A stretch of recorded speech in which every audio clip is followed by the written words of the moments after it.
ফরিদপুরের ভাঙ্গা উপজেলার খেলাফত মজলিসের উদ্যোগে ব্যাপক গণসংযোগ কর্মসূচি অনুষ্ঠিত হয়েছে।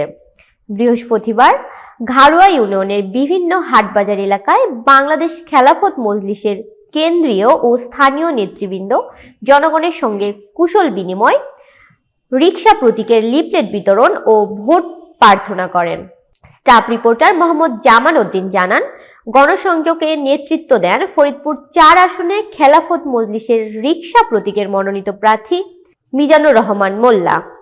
তিনি ভোটারদের কাছে দেশ ও মানুষের কল্যাণে কাজ করার অঙ্গীকার তুলে ধরেন এবং রিকশা প্রতীকে ভোট দেওয়ার আহ্বান জানান।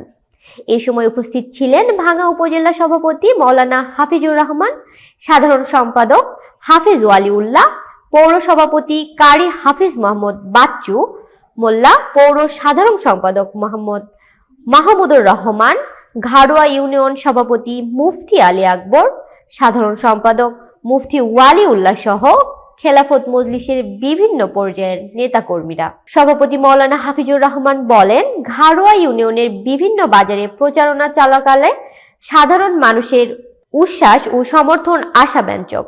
অনেকেই রিকশা প্রতীকে ভোট দেওয়ার প্রতিশ্রুতি দিয়েছেন। তিনি দাবি করেন, দেশের কোনো ইসলামিক দলের বিরুদ্ধে চাঁদাবাজি, সন্ত্রাস, টেন্ডারবাজি বা জমি দখলের অভিযোগ নেই।